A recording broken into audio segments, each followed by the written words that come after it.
On May 9, 1945, the most devastating war in human history ended on the Eastern Front, and the nation that had sacrificed more than any other to destroy fascism found itself standing in a graveyard of its own making. 27 million Soviet citizens were dead, soldiers, civilians, children, and from Stalingrad to Smolensk, from Minsk to Murmansk, entire cities had been reduced to rubble so complete that returning survivors could not even identify the streets where they had once lived. But here is the question that haunted every level of Soviet society, from the Kremlin to the kolkhoz. How do you rebuild a civilization when the very foundation of that civilization, its people, its infrastructure, its capacity to feed itself, has been obliterated on a scale the modern world had never seen? The silence that followed victory was not the silence of peace. It was the silence of exhaustion so profound it bordered on collapse. In Moscow, celebratory gunfire echoed through the night of May 9th, and strangers embraced in the streets, weeping openly, many of them missing limbs, many of them wearing uniforms that no longer fit bodies ravaged by years of malnutrition. But beyond the capital, across the vast western territories that had been occupied, fought over, scorched, and liberated, the picture was incomprehensibly grim. 1,700 towns had been destroyed, 70,000 villages had been burned to the ground, 32,000 factories had been demolished or dismantled, 6 million buildings, homes, schools, hospitals were gone. The Soviet Union had lost roughly one-third of its national wealth, a figure so staggering that no Western nation, not even Germany itself, suffered economic destruction on this scale relative to its pre-war capacity. And the human toll was not merely a number. It was a demographic wound that would shape Soviet society for generations. Consider this: in 1945, the Soviet Union had roughly 20 million more women than men. In some rural areas, particularly in Belarusia and Western Russia, the gender imbalance was even more extreme. Entire villages had no men of working age left. The war had consumed a generation. The boys who had been 18 in 1941 were, by and large, dead. This was not an abstraction. It meant that the fields had to be plowed by women, the factories had to be staffed by women, the rubble had to be cleared by women, and the children, many of them orphans, many of them feral, living in the bombed-out ruins of cities, surviving by theft and scavenging, had to be raised by women who were themselves barely surviving. If you find yourself drawn to this kind of history, the real, documented, unglamorous machinery of how societies survive catastrophe and how power operates in the shadows of that survival, then consider subscribing to this channel. We dig into the archives, the declassified files, the forgotten testimonies, and we try to understand not just what happened in the Soviet and Cold War era, but why it happened the way it did. That is what we do here, and there is a great deal more to uncover.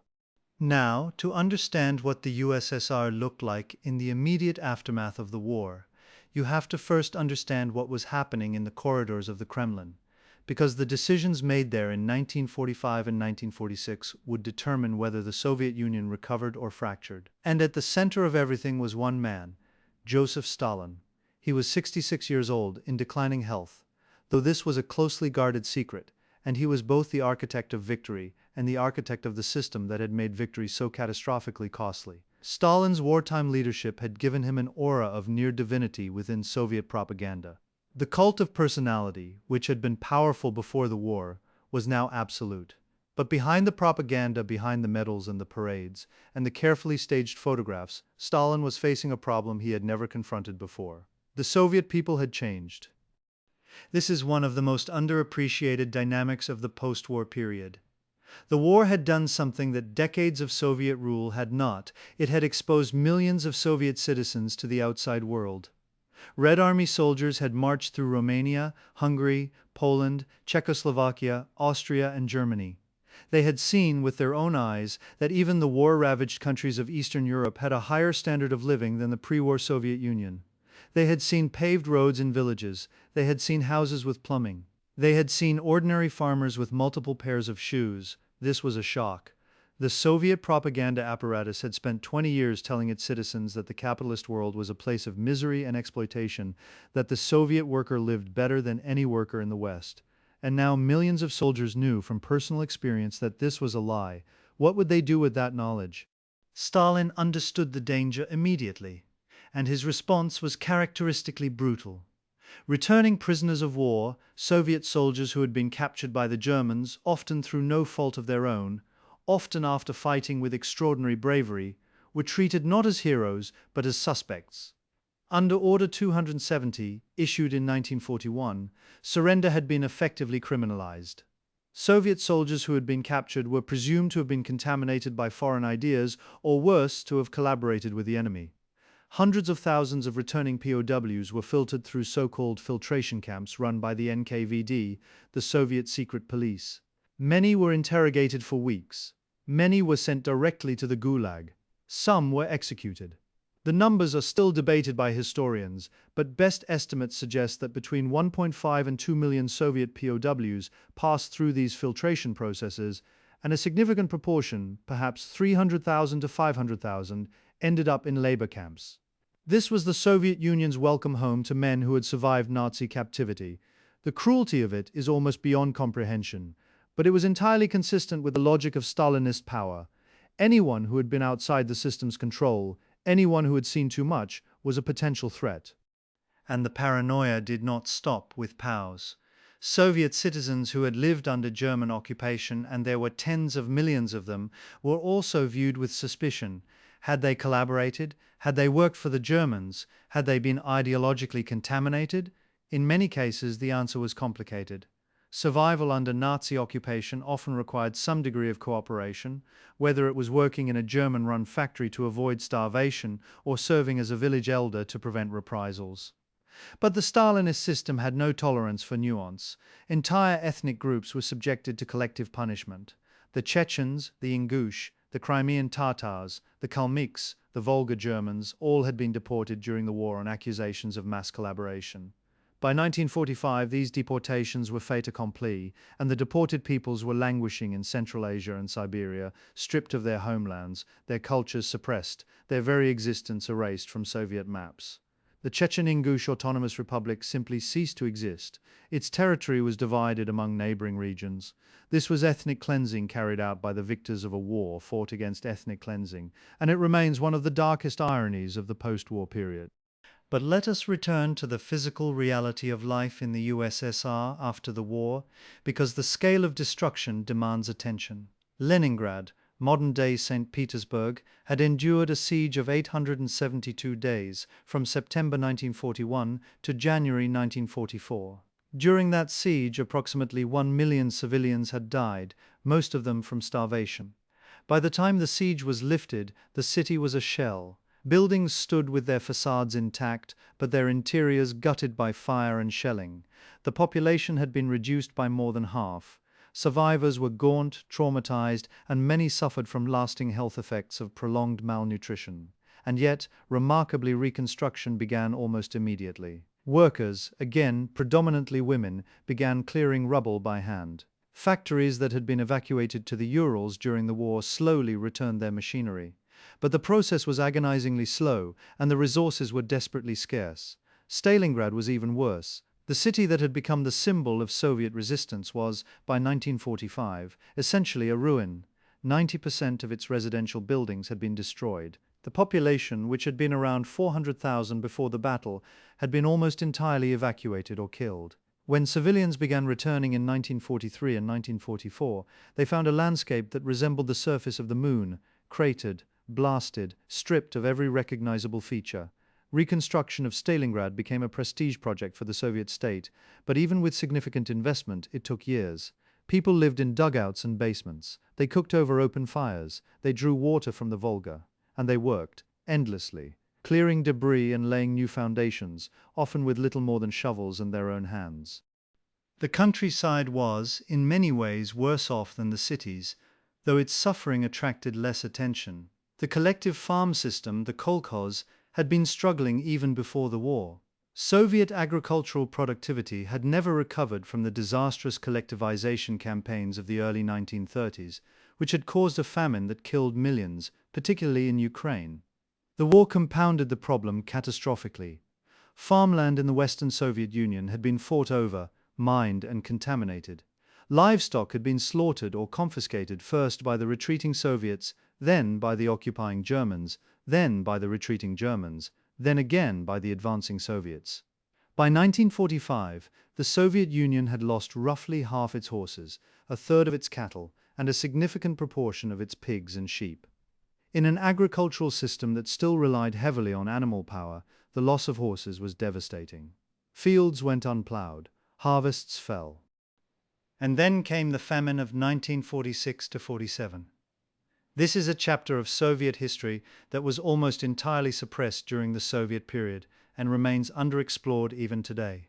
A severe drought struck the grain-producing regions of Ukraine, Moldova, and parts of Russia in the summer of 1946. Harvests failed, but the Soviet government under Stalin's direct orders continued to export grain. It continued to requisition grain from collective farms at levels that left farmers with almost nothing. The state's priorities were clear: feed the cities, feed the army, build up strategic reserves, and maintain grain exports to Eastern Europe to consolidate Soviet political control over the new satellite states. The countryside was expendable. The result was a famine that killed an estimated 1 to 1.5 million people. Some historians put the figure higher. In Moldova, the death toll was proportionally catastrophic. Reports from the period describe villagers eating grass, bark, and in some documented cases, human remains. This was happening in 1947, 2 years after the defeat of Nazi Germany in the country that had just won the war. Why did the Soviet leadership allow this to happen? Part of the answer is structural. The Stalinist command economy was designed to extract resources from the periphery to serve the center. Part of the answer is political. Stalin viewed Ukrainian nationalism as a persistent threat and had no qualms about policies that weakened the Ukrainian peasantry. And part of the answer is strategic. The Cold War was already beginning, and Stalin was determined to rebuild Soviet industrial and military capacity at any cost. The Fourth Five-Year Plan, launched in 1946, prioritized heavy industry and military production above all else. Consumer goods, housing, agriculture, these were secondary. The logic was stark. The Soviet Union had been invaded twice in 25 years, and Stalin was convinced it would be invaded again, this time by the Americans. Everything was subordinated to preparation for that possibility. Here is a detail that captures the surreal contradictions of the era. In August 1945, the United States dropped atomic bombs on Hiroshima and Nagasaki. The Soviet Union, which had just joined the war against Japan in its final days, watched this demonstration of American power with a mixture of alarm and determination. Stalin had known about the Manhattan Project for years, thanks to Soviet espionage. Figures like Klaus Fuchs, a German-born physicist working at Los Alamos, had been passing atomic secrets to Soviet intelligence since 1944. But knowing about the bomb and having the bomb were two very different things. On August 20, 1945, just days after Nagasaki, Stalin appointed Lavrenti Beria, the head of the NKVD, a man responsible for the deaths of hundreds of thousands, to oversee the Soviet atomic bomb project. The choice was deliberate. This was not a task for scientists alone. It was a task for the security apparatus, because the project would require the mobilization of vast resources, the conscription of labor including Gulag prisoners, and absolute secrecy. Beria delivered. On August 29, 1949, the Soviet Union detonated its first atomic bomb, nicknamed First Lightning, at the Semipalatinsk test site in Kazakhstan. The speed of this achievement stunned the West, but the cost in resources diverted from a shattered economy, in the health of workers and prisoners exposed to radiation, in the environmental devastation of the test sites, was enormous. Meanwhile, in the cities of the Soviet Union, daily life was a grinding exercise in survival and adaptation. The housing crisis was perhaps the most immediate and most enduring problem. Millions of people had been displaced by the war. Millions more were migrating to cities in search of work. The housing stock had been devastated. The result was a phenomenon that would define Soviet urban life for decades: the communal apartment or kommunalka. Families, sometimes 3, 4, or 5 families, shared a single apartment, each family occupying one room, sharing a kitchen, a bathroom, and a hallway. Privacy was non-existent. Tensions were constant. Denunciations to the authorities were common, sometimes motivated by genuine ideological conviction, more often by the simple desire to get a neighbor's room.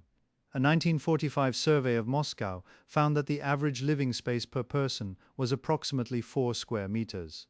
People slept in shifts, they cooked on shared stoves, they hung curtains as room dividers, and they waited for years, sometimes for decades, on lists for better housing that rarely materialized. Food rationing which had been in place throughout the war, continued until December 1947. Even after rationing officially ended, food remained scarce and expensive. The state-run shops often had empty shelves. The collective farm markets, where farmers could sell surplus from their private plots, were one of the few reliable sources of food, but prices were high. A worker earning a typical state salary might spend 70 to 80% of their income on food. Meat was a luxury. Fresh fruit was almost unknown in northern cities during winter. The diet of the average Soviet citizen in the late 1940s consisted largely of bread, potatoes, cabbage, and, when available, cheap sausage. Malnutrition was widespread, though the state refused to acknowledge it. And yet, amid this deprivation, the Soviet state invested massively in certain areas that it deemed essential to its prestige and its ideological mission. Education was one. The war had disrupted schooling for millions of children, but the post-war period saw a rapid expansion of the Soviet educational system. By 1950, enrollment in primary and secondary schools had surpassed pre-war levels. Universities were training a new generation of engineers, scientists and technicians, the cadres who would build the Soviet nuclear arsenal, launch Sputnik, and put Yuri Gagarin into orbit. The investment was strategic, but it was also genuine. The Soviet leadership believed, with a sincerity that is easy to dismiss from a Western perspective but was very real, that education and scientific progress were the pillars of a socialist society. The irony, of course, was that this same society imprisoned or silenced its most brilliant minds when their ideas conflicted with ideological orthodoxy. The case of genetics is perhaps the most infamous example. Trofim Lysenko, a pseudo-scientific agronomist who rejected Mendelian genetics in favor of his own crackpot theories, had Stalin's patronage. Legitimate Soviet geneticists were dismissed, arrested, and in some cases killed. Nikolai Vavilov, one of the greatest botanists of the 20th century, had died in a Soviet prison in 1943. Lysenko's dominance over Soviet biology would continue until the mid-1960s, setting Soviet agricultural science back by decades. The cultural landscape of the post-war Soviet Union was equally contradictory. The war years had seen a relative relaxation of ideological control over the arts. Stalin had recognized that patriotic sentiment, not Marxist theory, was the most effective tool for mobilizing the population.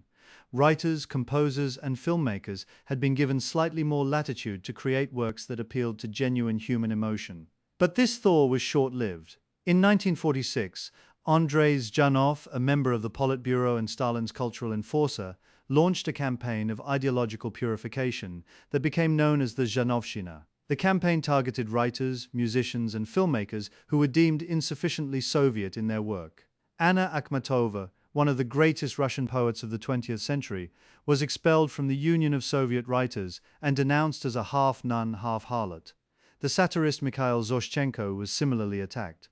The composer Dmitry Shostakovich, who had already been denounced once in 1936, found himself under pressure again. The message was clear: the wartime spirit of solidarity and relative openness was over. The state would dictate not only what could be said, but how people should think and feel. The campaign against cosmopolitanism that followed in 1948 and 1949 had an even darker edge. It was in practice an anti-Semitic campaign targeting Jewish intellectuals, scientists, and cultural figures. The Jewish Anti-Fascist Committee, which had been established during the war to rally international Jewish support for the Soviet cause, was dissolved. Its leader, Solomon Mikols, a celebrated actor and director, was murdered by the MGB, the successor to the NKVD, in January 1948 in a staged car accident in Minsk. Other members of the committee were arrested, tortured, and in 1952 13 of them were executed in what became known as the Night of the Murdered Poets. Stalin's anti-Semitism, which had always been present but somewhat restrained by pragmatic considerations, was now fully unleashed. By the early 1950s, there were rumors, substantiated by some archival evidence uncovered after the fall of the Soviet Union, that Stalin was planning a mass deportation of Soviet Jews to Siberia and Central Asia. Only his death in March 1953 appears to have prevented this. Let us pause for a moment on a statistic that encapsulates the enormity of the post-war reconstruction effort.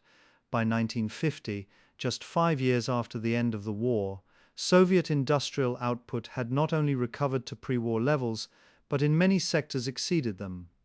Steel production, coal production, electricity generation all surpassed 1940 figures. This was, by any measure, an astonishing achievement. It was accomplished through the forced mobilization of labor on a scale that rivaled the war itself.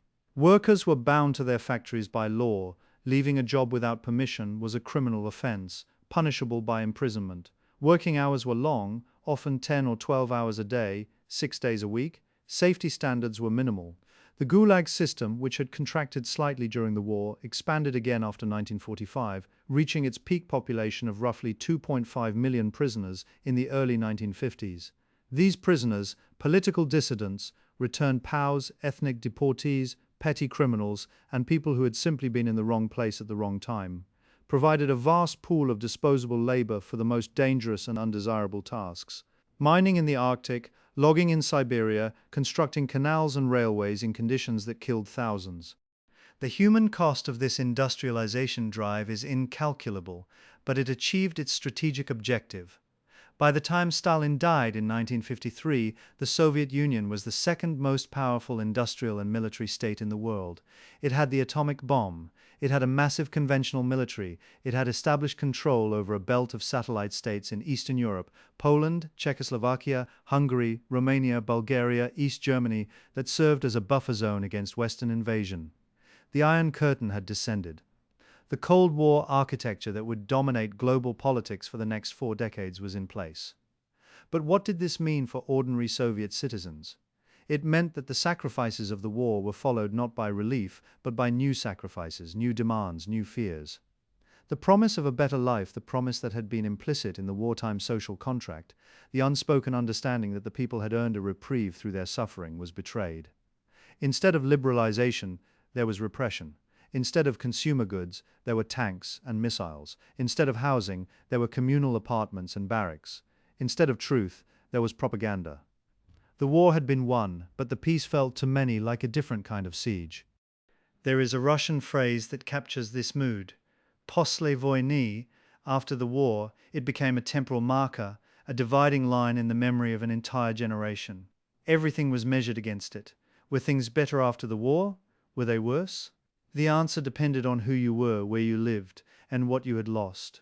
For a factory manager in the Urals, the post-war period might have brought promotions and privileges. For a kolkhoz farmer in Ukraine, it might have brought famine and forced grain requisitions. For a returning soldier, it might have brought a medal and a room in a kommunalka, or it might have brought a filtration camp and 10 years in the Gulag. The Soviet experience was never monolithic, even under the most totalitarian of systems. It was fractured, contradictory, and profoundly shaped by the accidents of geography, ethnicity, class, and individual luck. One of the most poignant and least discussed aspects of the post-war period was the fate of Soviet women. They had carried the home front. They had worked in munitions factories, driven tractors, served as snipers and pilots and medics. They had buried their husbands, their sons, their fathers, and after the war, they were expected to resume their natural roles as mothers and homemakers in a society that had 20 million fewer men. The state needed population growth desperately. Birth rates had collapsed during the war. A 1944 decree had already expanded state support for mothers with many children and introduced the title of mother heroine for women who bore and raised 10 or more children. Abortion, which had been recriminalized in 1936, remained illegal. Divorce was made extremely difficult and expensive. The message was clear. Soviet women were to produce the next generation of workers and soldiers, even as they continued to work full-time in factories and fields, even as they lived in overcrowded apartments with no running water and no childcare. The psychological scars of the war were vast and almost entirely unaddressed. The concept of post-traumatic stress disorder did not exist in Soviet medical vocabulary. Soldiers who returned with what we would now recognize as severe PTSD, nightmares, flashbacks, alcoholism, violent outbursts, and inability to reintegrate into civilian life were given no treatment, no counseling, no acknowledgement that their suffering was real. Alcoholism became epidemic among returning veterans. Domestic violence surged. Suicide rates, though suppressed in official statistics, were reportedly high. The Soviet state celebrated its veterans in parades and monuments, but offered them almost nothing in terms of genuine support.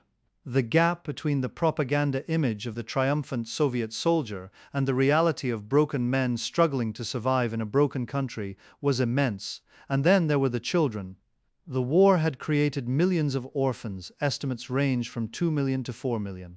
Many of these children ended up in state orphanages that were chronically underfunded, understaffed, and often brutal. Many others never made it to orphanages at all. They lived on the streets, in train stations, in the ruins of bombed-out buildings. They formed gangs. They stole food. They were, in the language of the Soviet state, besprizornie, the unattended. This was a crisis that the state acknowledged but struggled to address, in part because the resources simply did not exist, and in part because the Stalinist system was far better at punishing deviance than at addressing its root causes. Many of these children ended up in juvenile detention facilities that were, in practice, feeder systems for the Gulag.